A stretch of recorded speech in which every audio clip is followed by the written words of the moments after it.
Welcome back to Math is Easy, step by step. So in this part 64 video, we're going to be dividing fractions in decimal form.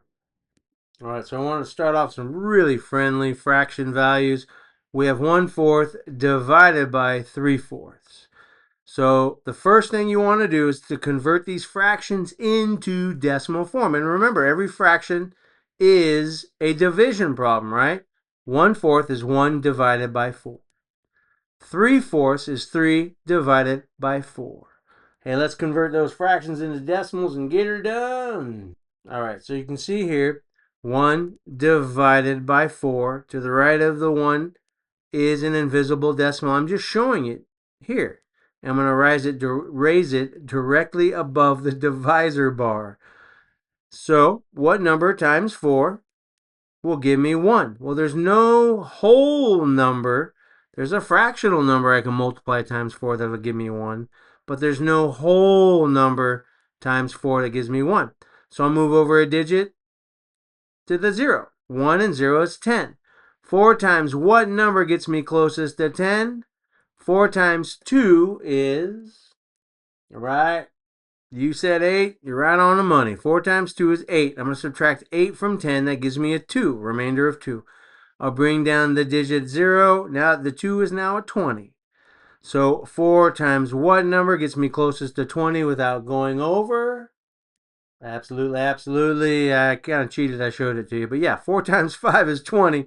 20 minus 20 is 0. I just keep bringing down these zeros, and I keep adding zeros up here if I really wanted to. But I don't have to. I can stop now because 1/4, or 1 divided by 4, is equal to 0.25, or 1/4. You understand how 1/4 is called 1/4 because 0.25 is the value, or 25 cents is the value of 1/4. So that's why 1/4 is equal to 1/4. All right, let's convert that 3/4 into a decimal, right? 3 divided by 4. Invisible decimal to the right of the ones place. I'm going to show it. Raise it directly above that divisor bar. Now there are no numbers, no whole numbers, times 4 that will give me 3. So there's a 0 placeholder. It's invisible. So let's add a digit to the right of 3. And we'll turn this 3 into 30. Okay? So 4 times what number gets me closest to 30? 4 times 7. What is 4 times 7? So 4 times 7 is 28. I'm going to subtract 28 from 30, my target. I get 2. Bring down that next digit, which is a 0. That 2 becomes a 20. So 4 times what number gets me closest to 20 without going over? 4 times 5 is 20. So I'll subtract 20 from the value target of 20. So you can see that here. 20 minus 20 is 0. So I can keep bringing down the zeros. I can keep 4 times 0, 4 times 0, 4 times 0, add a bunch of zeros. But I can stop here because 3/4 is equal to 0.75, or 3/4, right? 3/4 is considered 3/4. Why? Because 25 cents plus 25 cents plus 25 cents equals 75 cents. 3/4 is 3/4, or 0.75. All right, so here I wanted to show you how 1/4 divided by 3/4 can be written just like this. 1/4 divisor bar 3/4. Okay, I'm going to say that again. 1/4 divided by 3/4 can be written as 1/4 divided by 3/4. Now we know the value of 1/4, that's a quarter, 0.25, as a decimal. We know the value of 3/4 as a decimal, and it's 0.75, or 3/4. So let's take a look and see what that looks like.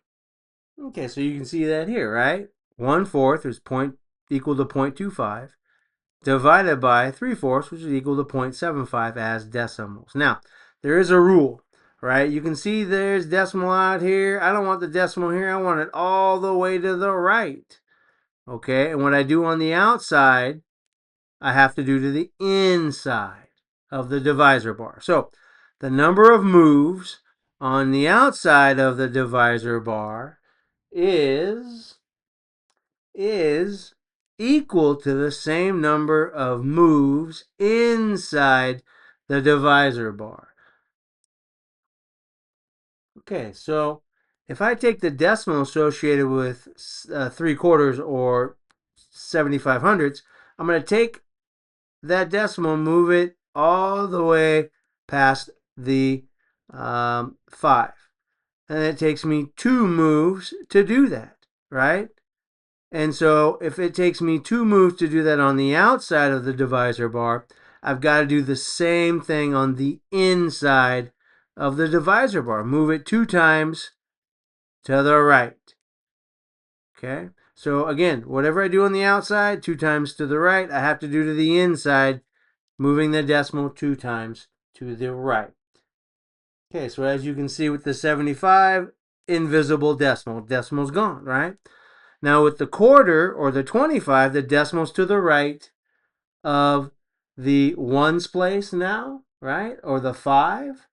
And you can add as many zeros, goes on and on and on and on forever. I'm going to bring that decimal right next to the 5, to the right of the 5. I'm going to bring it right above the divisor bar, and I'm going to start dividing. 250 divided by 75. Let's go ahead and take a look at that. Okay, so you can kind of see I hinted at this just a moment ago. 250, right? I'm saying 250 because 75 times what number gets me 2? There is no number, no whole number that gets me 2. 75 times what whole number gives me 25? There is no whole number times 75 that'll get me 25. Okay, so add the next digit, 250. 75 times what number gets me 250? And this is where I want you to practice something that's called guess and check. Let me show that to you now. Okay, so here you can see 3 guess and checks that I've already completed in advance. 75 times 2, 75 times 3, 75 times 4. One of these products, that's an answer to a multiplication problem, is going to get me closest to 250 without going over. So 75 times 2, or 75 plus 75, is 150. 75 times 3, or 75 plus 75 plus 75, is 225.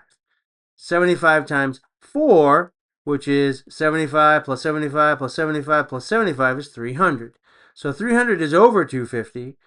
150 is close to 250, but 225 is the closest. So if I multiplied 3 times 75, that gets me closest without going over. Okay, so you can see here how 75 times 3 gets me 225. Subtract 225 from 250.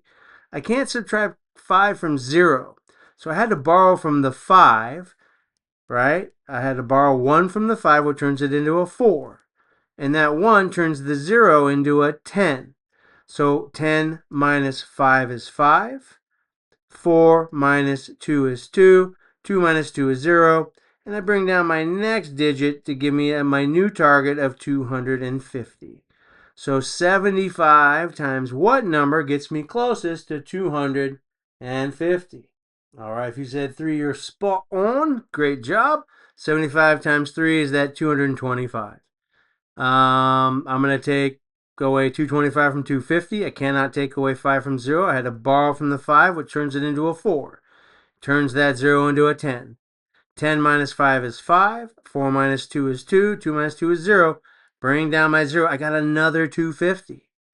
I'm willing to bet I multiply times 3 minus 225. I'm going to get another 250. Another 250. Another 250. So what I've done is I placed the 3 and the bar line above the 3, indicating it's just going to keep repeating. 3, 3, 3, 3. If you can't see the bar above the 3, you got to enter full screen mode, or else if you watch partial screen, it's gonna cut off some important stuff. So anyway, the line above the 3 means it repeats, repeats, repeats forever, never, never, never, and forever. So for our final answer, you can see here 1/4 divided by 3/4 is equal to 0.3333, and 1/4 divided by 3/4 is equal to 0.333. It's all the exact same as you can see here, right? 1/4 as a fraction is equal to 0.25 as a decimal. 3/4 as a fraction is equal to 0.75 as a decimal. You come up with the exact same answers. Thank you for joining me. Math's easy. Take it step by step.